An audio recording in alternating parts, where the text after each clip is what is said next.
Hello everyone and welcome to today's chapter, that is reflection of light. So how is everyone doing? I think all are good. So now we are going to start a new chapter, that is reflection of light.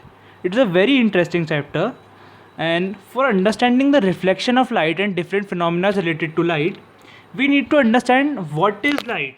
So let us see that what is light. Light is a type of wave that carries energy through matter or space. So light is basically a type of energy, like any other form of energy, like heat, electrical energy, and many other types of energy. Light is also energy, and light carries itself through matter or space. यानी ये कहना चाह रहा है कि जो light होती है वो मैटर और स्पेस में कैरी होती है, and it is a form of energy. And a source of light is sun, bulb. Like sun, bulb gives out the rays of light, so these are considered as sources of light. And light is a narrow beam that travels in a straight path. Light कुछ नहीं है, light is a narrow beam or a bundle of rays that travels in a straight line. So I think you understood what is light. So now let us look at what is light and what are the different sources of light once again.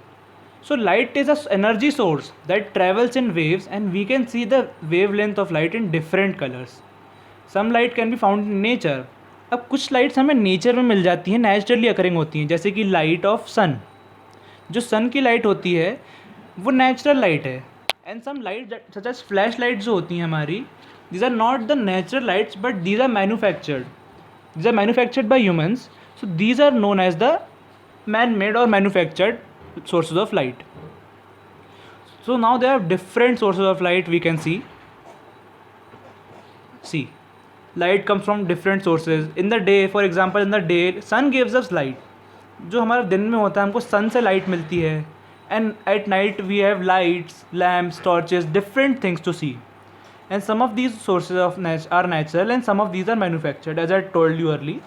कुछ हमारे sources जो हैं वो natural है जैसे सन, and कुछ हमारे manufactured हैं by man in the factories that are known as torches.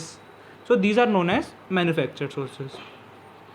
Now comes the classification of objects those emit lights. मतलब जो हमारे ऑब्जेक्ट जो लाइट एमिट करते हैं, जो लाइट गिव आउट करते हैं, उनके डिफरेंट सोर्सेज हैं. अब उनके डिफरेंट सोर्सेज हैं तो उनकी डिफरेंट क्लासिफिकेशन होंगे. तो now let us look at the first type of classification, that is luminous and non-luminous objects. अब luminous objects क्या होते हैं हम देखते हैं. Luminous objects are the objects which have their own light and emit the light. मतलब ये वो objects हैं जिन पे अपनी खुद की लाइट है, ये खुद की लाइट को प्रोड्यूस करते हैं एंड गिव आउट करते हैं. For example you can see the sun, a bulb. So these are the luminous objects. इन पे इनकी खुद की लाइट है और ये एमिट आउट करते हैं इनकी खुद की लाइट को. And the second type of objects are non-luminous objects. For example, as you can see the moon and a chair there. So moon जो है हमारा, it does not have its own light. उसकी खुद की कोई light नहीं होती है, बट जो सन रेज होती हैं वो उसकी लाइट को रिफ्लेक्ट बैक करता है. जो सन रेज होती हैं वो उसको रिफ्लेक्ट बैक करता है, and it enters our eyes. So that's why we are able to see the moon. अगर वहाँ पे कोई भी सन का सोर्स नहीं होता है, कोई भी लाइट सोर्स नहीं होता, तो we would not been able to see moon. So this is a non luminous object. Similarly there is a chair there. Chair भी कुछ नहीं है, चेयर भी एक नॉन ल्यूमिनस ऑब्जेक्ट है. अगर अंधेरे में हो तो आपको चेयर नहीं दिखेगी, सिंपल है. अगर लाइट आप ऑन करते हो तो आपको लाइट जो चेयर रिफ्लेक्ट बैक करती है वो आपकी आइज़ में जाती है, and you are able to see the chair. So there are two types of objects on this classification, that is luminous, that have their own light and emit their own light, and non-luminous objects that do not have their own light but they reflect the light of other objects. Now we will see other category, that is other classification of objects on the basis of permeability of light. यानी कि light को अपने से pass through होने में कितनी permeability देते हैं, यानी कितनी परमिशन देते हैं. तो we will see here that three types of objects. These are opaque, transparent and translucent.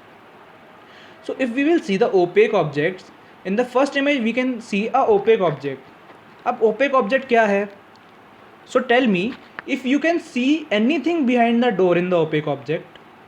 You clearly cannot. Why this happens? This happens because the object does not allow any light to pass through it. अगर उस object से कोई भी light pass through ही नहीं हो सकती है तो आप देख ही नहीं सकते हैं कि उसके पीछे क्या होगा, है ना. And similarly there is another object that is transparent. In the second image you can see the transparent a door, big door which is transparent. So you can clearly see what is behind the door even when the door is closed. ऐसा क्यों हो रहा है? क्योंकि ये अपने through पूरी light को पास थ्रू होने दे रहा है. If the whole amount of light that is entering is passed through the door, then we can clearly see what is behind the door. So these kind of objects are known as transparent objects. अब बात आती है translucent की. अब translucent objects क्या होते हैं? Translucent objects are which allow partial light to pass through it. As you can see in the third image this a man behind the door here, but you can see it is a man standing there, but you cannot see him clearly. So why this is happening? This is happening because this type of object does not allow full light to pass through it. It only allows a partial amount of light to pass through it. अगर कुछ amount of light he pass through हो रही है तो हम clearly नहीं देख पाएंगे. जो इमेजेस होंगी जो हमें दिखेंगी दूसरे साइड पे वो एक्चुअली हेजी होंगी, बिल्कुल क्लियर नहीं होंगी, हेजी सी होंगी. So these are the different 3 types of objects. These are opaque which does not allow any light to pass through, transparent which allows the full amount of light to pass through, and translucent objects which allow partial amount of light to pass through them. ठीक है, अब हमने क्या क्या पढ़ लिया? Different types of sources of light पढ़ लिए, लाइक सन, बल्ब एट्सेट्रा. फिर हमने पढ़ लिए luminous and non luminous objects. Then we studied the different types of objects on the basis of permeability of light, that is opaque, transparent and translucent. So now comes is reflection. जो हमारा chapter main है उसी के बारे में हम discuss करेंगे कि अब रिफ्लेक्शन क्या होता है. रिफ्लेक्शन तो हम रोज़ देखते हैं. We see our reflection daily. कभी भी घर से निकलने से पहले हम देखते हैं मिरर में अपना reflection. So reflection is nothing but it's a phenomena that occurs daily around us. So now we can see here clearly a moon, the image of a moon that is formed in the pond or the river here. So reflection is nothing but bouncing back of a light from a surface is known as reflection of light. जब भी किसी source से light एक surface से bounce back होकर हमारी आई में enter होती है तो उसको हम बोलते हैं रिफ्लेक्शन ऑफ लाइट. अब रिफ्लेक्शन भी अलग अलग तरह के होते हैं. तो रिफ्लेक्शन हम देखते हैं किस किस टाइप के रिफ्लेक्शंस होते हैं. So there are 2 types of reflection, that is regular reflection and diffuse reflection. अब ये हमें समझना बहुत ज़रूरी है कि रेगुलर रिफ्लेक्शन और डिफ्यूज रिफ्लेक्शन क्या डिफरेंस होता है इन दोनों में. तो पहले हम देखेंगे regular reflection. We will see regular reflection. So here the incident ray means the rays that are falling on a surface, like here's a plane mirror or a plane surface here. So the incident ray are the rays that are falling on the surface. So when the incident rays that are parallel to each other, यानी जो incident ray हैं वो एक दूसरे से parallel हैं, वो जब एक surface पे गिरती है यानी कि for example a plane mirror, they are reflected back in the opposite direction and the reflected rays are also parallel. So यहाँ पे इंसिडेंट रेज क्या थी? जो इमेज हमारे मिरर पे फॉल हो रही थी या गिर रही थी, एंड द रिफ्लेक्टेड रेज जो रिफ्लेक्ट बैक हो रही थी in the opposite direction. So what happens here is the incident rays are parallel to each other as you can clearly see, and the reflected rays are reflected in the opposite direction are also parallel to each other. So this kind of reflection is called as regular reflection. Okay. And smooth surfaces like a plane mirror produces a regular reflection. कभी भी कोई भी rough surface regular reflection नहीं कर सकता है ना. हमेशा smooth surface like a plane mirror produces a regular reflection. Similarly now we can see the second type of reflection, that is the diffuse reflection. अब डिफ्यूज रिफ्लेक्शन में क्या होता है? इसमें हमें एक सरफेस चाहिए जो कि हमारा प्लेन नहीं हो, जो कि रफ सरफेस हो. For example a rough wall और अ रोड. ये सरफेसेस प्लेन नहीं है, वी कैन क्लियरली नो, हमें पता है ये बातें. सो हम देखते हैं कि जो इंसिडेंट रेज हैं वो तो पैरेलली आ रही हैं सरफेस पे, जो इंसिडेंट रेज हैं वो पैरेलली फॉल हो रही हैं ऑन द सरफेस, बट जो रिफ्लेक्टेड रेज हैं वो डिफरेंट डायरेक्शंस में जा रही हैं। जैसे कि पहली वाली रे देखते हैं हम, वो पीछे तरफ जा रही है, सेकेंड रे is going in the forward direction and similarly third way is also going in the different direction. So when the incident rays that are parallel to each other are falling on a rough surface are reflected back in different direction, यानी कि parallel incident raise जब rough surface पे fall होती हैं और अलग अलग direction में स्कैटर हो जाती हैं, अलग अलग डायरेक्शन में रिफ्लेक्ट बैक हो जाती हैं, तो इस टाइप के रिफ्लेक्शन को हम बोलते हैं डिफ्यूज रिफ्लेक्शन. और इस टाइप के रिफ्लेक्शन के लिए हमें क्या चाहिए? Rough surface. So these are the two types of reflection, that is regular and diffuse. Regular में हमें प्लेन सरफेस चाहिए एंड डिफ्यूज़ में हमें रफ सरफेस चाहिए. So now we'll understand the laws of reflection. अब लॉज ऑफ रिफ्लेक्शन क्या होते हैं? अब रिफ्लेक्शन हो रहा है तो उसकी सिंपल सी बात है, कुछ लॉज होंगे. फॉर एग्जांपल हम किसी भी कंट्री को रन कर रहे हैं, फॉर एग्जांपल इंडिया है, तो हमें लॉज होते हैं डिफरेंट कंट्री को रन करने के लिए. डिफरेंट क्रिमिनल लॉज होते हैं, अलग मैरिज लॉज होते हैं, डिफरेंट टाइप्स ऑफ लॉज होते हैं. So similarly reflection also has laws. Reflection को भी फॉलो होने के लिए कुछ लॉज अप्लाई होते हैं. सो हम देखेंगे कि what are the laws of reflection here. So we will see the first law of reflection, that is angle of incidence always equals to the angle of reflection. For this you need to understand what is the angle of incidence and what is the angle of reflection. I'll tell you ahead. Now we will see the second law of reflection, that is the incident ray, the reflected ray and the normal all lie in the same plane. अब मैं ये आपको explain करने वाला हूँ just अभी. So we will see the first law. So you know what is the incident ray. Incident ray वो होती है जो कि हमारे प्लेन मिरर या कोई भी सरफेस पे फॉल हो रही है. And reflected ray that the means the ray that is reflected in the opposite direction, है ना. And you also need to understand what is the red line in between. So this red line is basically the normal. Now you need to understand what is the normal. Normal कुछ नहीं होता है. Normal is basically a imaginary line. The red line you see here, it is the normal, and normal is the imaginary line that we make for our own convenience. Normal जो हमारे surface से होता है वो perpendicular होता है, यानी कि प्लेन मिरर और नॉर्मल एक दूसरे पे 90 डिग्री पे अलाइन होंगे. So now what is the angle of incidence. Normal की ज़रूरत क्यों पड़ी हमें? नॉर्मल की ज़रूरत हमें पड़ी क्योंकि हम एंगल ऑफ इंसिडेंस और एंगल ऑफ रिफ्लेक्शन निकाल लें. सो अब देखते हैं एंगल ऑफ इंसिडेंस और एंगल ऑफ रिफ्लेक्शन क्या होता है. So we will see the incident ray is falling on a plane mirror and it is reflected back in the opposite direction, and there is a normal at 90 degree to the plane mirror. So now we will see that the angle of incidence is the angle between the incident ray and the normal. That is the incident between the incident ray and the red line, that is the normal.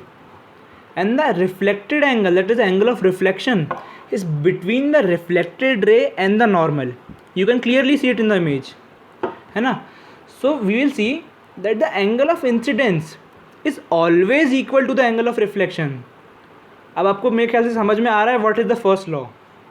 The incident रे and the normal makes the angle of incidence, and the reflected रे and the normal makes the angle of reflection, and the angle of reflection is always equal to the angle of incidence, or the angle of incidence is always equal to the angle of reflection. This is what the first law states. You can see the laws of reflection. The angle of incidence always equals the angle of reflection. So you need to remember this, है ना. This applies for regular और diffuse reflection both. ऐसा नहीं होगा कि अगर regular reflection में angle first law follow हो रहा है तो डिफ्यूज़ में नहीं होगा. ऐसा नहीं होता है. जब डिफ्यूज़ रिफ्लेक्शन में भी नॉर्मल बनता है वो डिफरेंट डायरेक्शन में बनता है. सो उसके अकॉर्डिंगली जो एंगल ऑफ इंसिडेंस और एंगल ऑफ रिफ्लेक्शन होते हैं वो इक्वल होते हैं. So this was the first law. Now you need to understand the second law. अब सेकेंड लॉ क्या बोलता है हमारा? Second law states that the incident ray, the normal and the reflected ray all lie in the same plane. अब ये same plane की बात कह रहा है तो मतलब ये कहना क्या चाह रहा है, अब हमें ये समझना होगा. तो इसमें होता क्या है, जो इंसिडेंट रे होती है, for example the incident ray is falling on a plane mirror at an angle of 45 degree and we make a normal with respect to the plane mirror जो 90 डिग्री पे बनेगा हमारा. So we'll see if the incident ray is making an angle of 45 degree with the normal, then the reflected ray will also make an angle of 45 degree. But वो 45 degree का angle कहाँ बनेगा आप बताइए, normal के आगे बनेगा, पीछे बनेगा या राइट साइड में बनेगा? वैसे तो जनरली हम बता सकते हैं देख के कि ये राइट साइड में ही बनेगा, पर ये पॉसिबल कैसे हो रहा है? Because of the second law of reflection, that is the incident ray, the normal and the reflected ray all lie in the same plane. वैसे प्लेन की बात जो हो रही है यहाँ पे वो कोऑर्डिनेट ज्योमेट्री के क्वाड्रेंट्स की बात हो रही है, जो डिफरेंट क्वाड्रेंट्स होते हैं ना, first second third and fourth, so ये उसकी बात हो रही है. बट इसको हम क्लियर करने के लिए यहाँ पे समझ सकते हैं कि इंसिडेंट रे, नॉर्मल और रिफ्लेक्टेड हमेशा एक सेम लाइन में होगा. ऐसा नहीं हो सकता है कि incident ray from left to right आ रही है एंड रिफ्लेक्टेड रे जो पॉइंट ऑफ इंसिडेंस है जो नॉर्मल में हमारा बनता है वहाँ पे, उससे पीछे साइड बन जाए या आगे साइड बन जाए, ऐसा नहीं हो सकता. It is always formed on the right side. अगर लेफ्ट से राइट आ रहा है तो ये भी लेफ्ट से राइट ही बनेगा. So this is what the second law states, that the incident ray, the normal and the reflected ray all lie in the same plane. So I think you understood both the laws of reflection. Now comes is the image formation by a plane mirror. अब plane mirror I think मुझे explain करने की ज़रूरत नहीं है. Plane mirror is a thing that we use in our everyday lives. Plane mirror हमारे घर में जो mirror use होता है that is also a plane mirror only. So plane mirror हम use तो रोज़ करते हैं, but we do not know how the image is formed in the plane mirror. Image बन कैसे रही है प्लेन मिरर में? तो यहाँ हम कुछ समझेंगे कि प्लेन मिरर में इमेजेस बनती कैसे हैं. तो उसके लिए हम समझ लेते हैं कि यहाँ पे चीज़ें क्या क्या हैं. यहाँ पे जो एक O पॉइंट है, जो O मार्क्ड है, दैट इज़ आर ऑब्जेक्ट. जो एक पॉइंट है O, that is our object. And we can see the rays are incidenting on a plane mirror. यानी एक इंसिडेंट हो रही है हमारे प्लेन मिरर पर रेज. हम देख सकते हैं 2 रेज हैं वहाँ पे, है ना. And similarly it is a plane mirror, so the reflected rays are also in the direction, and there is a eye, that is the observer. So we can see that the rays that are incidenting on the points A and C, A और C point पे हमारी rays incident हो रही हैं, and they are reflected back in the direction of B and D. यानी जो हमारी A, B और C, D हैं वो हमारी reflected rays हैं. So when we retract that rays और we back track that rays. अब ये मैं बताऊंगा क्या होता है रिट्रैक्ट या बैक ट्रैक. जो यहाँ इमेजिनरी हमारी लाइंस हैं, जो डॉटेड लाइन दिख रही है हमें मिरर के पीछे side, these are the imaginary lines. ऐसा होता नहीं है, but for explanation we need to understand this. From O the rays are falling on A and C, and similarly they are reflected in the direction B and D. तो जो हमारी ray B, reflected ray B A है, जब हम उसको पीछे ले जाते हैं मिरर के by the means of a dotted line, हम एक डॉटेड लाइन से उसको मिरर के पीछे ट्रैक करते हैं. And similarly we do for the ray D C, for the ray B A and for the ray D C. जब हम इसको मिरर के पीछे ड्रॉ करने लगते हैं in the same way as they are going in the reflected direction, so हम क्या ऑब्जर्व करते हैं कि ये जो रेज हैं वो एक पॉइंट पे मीट कर रहे हैं. And let's call this point as I, and I is nothing but a image. तो यहाँ पे हो क्या रहा है, जो हमारी रेज इंसिडेंट हो रही हैं उसके बाद रिफ्लेक्ट हो रही हैं, उसके बाद हम उसको मीट कराते हैं बिहाइंड द मिरर. मिरर के पीछे वो कहीं पे मीट हो रही है. So that point is known as the image of the first point, that is the image of the object. I is the image of O. So I think you have understood what is a image and how it is formed in a plane mirror. कुछ नहीं होता है, हमारी eyes को भी एक curiosity है जानने की कि ये सोर्स कहाँ से आ रहा है. बट हम जानते हैं कैसे, जो हम डायरेक्शन में जाते हैं बी, ए और डी, सी के, तो हमारी आइज़ यहाँ मिरर पे ए और सी तक तो पहुँच जाती है, लेकिन ये ओ तक नहीं पहुँच पाती है क्योंकि आइज़ की कैपेसिटी नहीं है कि वो टर्न हो जाए. सो वो करती क्या है, मिरर के पीछे उस डायरेक्शन में जाने लगती है, मिरर के पीछे उस ऑब्जेक्ट को ट्रेस करने लगती है, जो कि होता नहीं है बट इमेजिनेशन है. So when this happens, so the rays are meeting at a point I, so that is basically the image. और जो इमेज हमारी यहाँ इस पॉइंट पे बनती है that is a virtual image. Virtual क्यों? क्योंकि ये सिर्फ हमारी इमेजिनेशन, ऐसा सही में नहीं हो रहा है, ऐसा सही में रिफ्लेक्ट नहीं हो रही है, ये वहाँ पे सिर्फ ऐसा अपीयर हो रही है कि वहाँ पे मीट हो रही हैं. So this is a virtual image. And the image is always found behind the mirror. Images जो हमारे प्लेन मिरर में बनती हैं वो हमेशा मिरर के पीछे साइड बनती हैं। So this is also a virtual image and image is always found behind the mirror. Now we will see the characteristics of image found by a plane mirror. अब इमेज बन रही है तो उसकी कुछ कैरेक्टरिस्टिक्स होंगी भाई। कोई मतलब इंसान होता है, उसकी कैरेक्टरिस्टिक्स होती हैं, लंबा है, छोटा है, गोरा है, कैसा है, तो वैसी इमेज की भी कैरेक्टरिस्टिक्स होंगी। सो इमेज की कैरेक्टरिस्टिक्स क्या होती हैं? Now we will see. The image is virtual. I already told you the image, why the image is virtual, because it is forming behind the mirror and it is just an imagination that the rays are meeting. So the image is always a virtual, and there is also a fact that we cannot take the image on a screen. For example, हम किसी भी projector से image को हम screen पे ले सकते हैं, but we cannot do it for a image that is formed in a plane mirror. क्यों? क्योंकि वो वर्चुअल है और इमेज मिरर के पीछे बनी है ना, इसलिए the image is a virtual image. Now the image is always upright. हमने कभी नहीं देखा होगा कि जो इमेज बनती है वो उल्टी बन जाए प्लेन मिरर में, है ना। The image is always upright, सीधी इमेज बनती है। So this is also another characteristic. Now the another characteristic is the image formed has the same size as the object. जो इमेज बनती है वो हमेशा ऑब्जेक्ट के साइज़ की ही होती है। कभी ऐसा नहीं होता है कि ऑब्जेक्ट से बड़ी बन जाए, छोटी बन जाए। It is always equal to the size of the object. Now the fourth point is the image is as far behind the mirror as the object is in front of the mirror. अब ये समझते हैं हम कि अगर हम एक pencil को मिरर से 10 सेंटीमीटर की दूरी पे रखते हैं, if you place a pencil 10 centimetre away from a mirror, then the image is also formed behind the mirror at a distance of 10 centimetre. Mirror के पीछे भी वो इमेज 10 सेंटीमीटर पे ही बनेगी। And similarly if we place at a distance of 50 centimetre in the front of mirror, then the image is also formed behind the mirror at a distance of 50 centimeter only. So this is what this point is saying. Then the object and image is perpendicular to the mirror. अब ये कह रहा है जो object होता है हमारा और जो इमेज होती है वो परपेंडिकुलर टू द मिरर होती है। यानी ये फर्स्ट ने सेकंड पॉइंट को ही जस्टिफाई कर रहा है कि हमेशा इमेजेस जो होती हैं वो अपराइट होती हैं, यानी सीधी होती हैं, परपेंडिकुलर किसी भी सरफेस से, यानी 90 डिग्री मतलब सीधा बन रहा है, स्ट्रेट बन रहा है। तो ये पॉइंट यही कहना चाह रहा है। Now the last point is lateral inversion.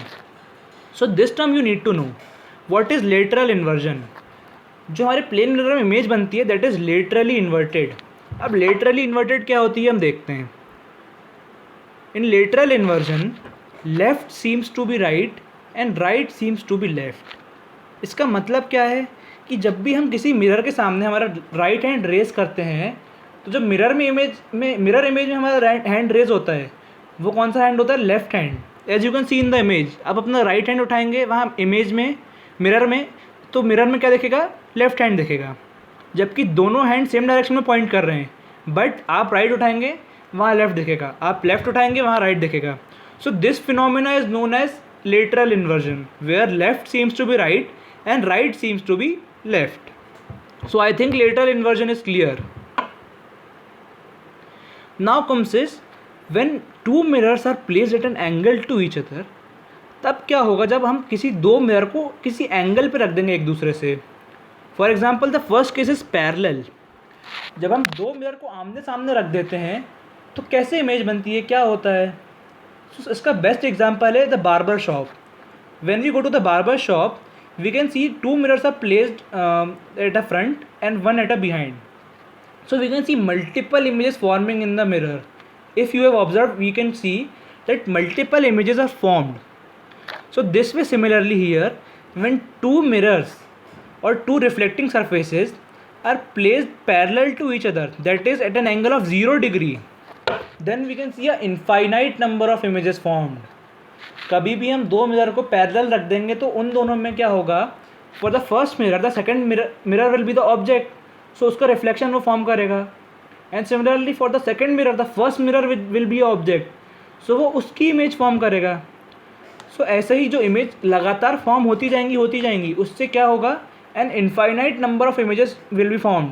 You can see it clearly in the image. दो मिरर एक दूसरे से 90 डिग्री नहीं पैरेलल प्लेस हैं एंड इन दोनों में infinite number of images form हो रही हैं. Similarly, we can see if we also place the mirrors at different angles rather than 180 degree, or no, sorry, 0 degree, that is parallel. Now we place mirrors perpendicular to each other, that is 90 degree. So here what happens is, जो हमारा object सामने रखा हुआ है, this will be behave as a object for both the mirrors. So इस object की image first mirror में भी बनेगी एंड सेकंड मिरर में भी बनेगी. बट फर्स्ट मिरर के लिए सेकंड मिरर भी एक ऑब्जेक्ट है और सेकंड मिरर के लिए फर्स्ट मिरर भी एक ऑब्जेक्ट है. सो इस तरह से और इमेज बन गई एक बीच में, उनके देख लेते हैं हम. सो एक और इमेज बन गई है उसके बीच में. तो इसका रीज़न क्या है? क्योंकि फर्स्ट मिरर सेकंड मिरर को रिफ्लेक्ट कर रहा है और सेकंड मिरर फर्स्ट मिरर को रिफ्लेक्ट कर रहा है, इसलिए मल्टीपल इमेजेस बनती हैं. और इस फिनोमिना को हम क्या बोलते हैं? Multiple reflection. So when two mirrors are placed at an angle to each other, whether it be 0 degree, 90 degree, 60 degree or 30 degree, then the multiple images of the object will be formed and this phenomena is known as multiple reflection. So I think multiple reflection is clear. जब भी हम दो mirror को किसी angle पे रखते हैं तो मल्टीपल रिफ्लेक्शन होता है. And you can try it at home also, कि हम दो मिरर को 90 डिग्री पे रख दें या 30 डिग्री 60 डिग्री पे रख दें या फिर पैरेलली रख दें, तो we will see that infinite number of images will be formed in parallel case and different number of images will be formed when the mirror is placed at different angles to each other. So I think that this is clear to you all. Now we will study the last topic or the last thing in the chapter, that is the kaleidoscope. Now what is a kaleidoscope? Kaleidoscope is nothing but just a toy. You can even make it at home. You can see that there is a kaleidoscope here that is covered with black paper and mirror is placed, है ना. तो इसमें होता क्या है, mirror जो होता है it is placed at different angles to each other. You can see इधर एक ट्रायंगल शेप बन रहा है यहाँ पे आगे तरफ, देख सकते हैं. तो यहाँ पे होता क्या है, we place 3 mirrors at an angle to each other as you can see in the image, and it is covered with black paper, and we place some object like paper. Here we can see paper of different colours, blue color, yellow, red and green. So this is the object here. So when we place the objects on the other side of the mirror and other side of the kaleidoscope and cover it, and then we rotate the kaleidoscope. जब हम kaleidoscope को rotate करेंगे तो चार जो है ना उसकी बहुत सारी मल्टीपल इमेजेस बनी हुई मिलेंगी हमें. जैसे कि हम GIF में देख सकते हैं, इधर एक गर्ल की इमेज है, मल्टीपल इमेजेस हमें देखने मिल रही है ना. इसी टाइप की इमेजेस हमें kaleidoscope में देखने को मिलती हैं. So this is what is a kaleidoscope. It is nothing but it is based on the principle of multiple reflection. So अगर आप multiple reflection को practically देखना चाहते हैं तो kaleidoscope is the best instrument. You can see it clearly through you can see multiple reflection clearly through kaleidoscope. It is nothing but just an instrument or a toy by which we can perform the activity of multiple reflection. So this was it. This was the full chapter. What we understood, we can sum up once. We can see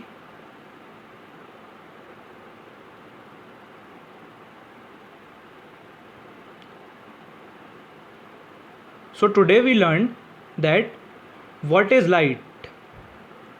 So we now know that light is a source of energy. It always travels in a straight line. Then there are different sources of light, है ना, like sun, bulb, torches. Then there are luminous and non-luminous objects, like the objects which give their own light or the objects which reflect the light of other objects. And then comes the different types of objects that are opaque, transparent and translucent. Then comes what is reflection. So reflection is the bouncing back of light from a surface. Then there are different types of reflection that are regular reflection and diffuse reflection. Then comes are the laws of reflection. The two laws of reflection are the most important part. That is, the angle of incidence is always equal to the angle of reflection, and the incident ray, normal and the reflected ray all lie in the same plane. Now there is a image formation by a plane mirror. Plane mirror में image कैसे form होती है हमें पता चल चुका है, कैसे होती है वो इमेज पीछे जाके बनती है. फिर इमेजेस की कैरेक्टरिस्टिक्स होती हैं. The image is virtual, upright, same size as the object, is formed as far behind the mirror as in front of the mirror. Then we understood what is lateral inversion, that is left seems to be right and vice versa. Then comes when images are formed at an angle, जब दो mirror किसी angle पे place होते हैं तो images कैसी बनती हैं. And then we lastly studied the kaleidoscope, that is based on the laws of multiple reflection, कि मल्टीपल रिफ्लेक्शन को हमें देखना है तो कैसे होगा. So this was a chapter light, and I think we all understood the chapter light. This was the basic concepts and everything about light, multiple reflection, the sources of light, different categories of objects, different classification of objects. So this was it for today. I think you all enjoyed the chapter, and bye bye, we'll see you in the next chapter.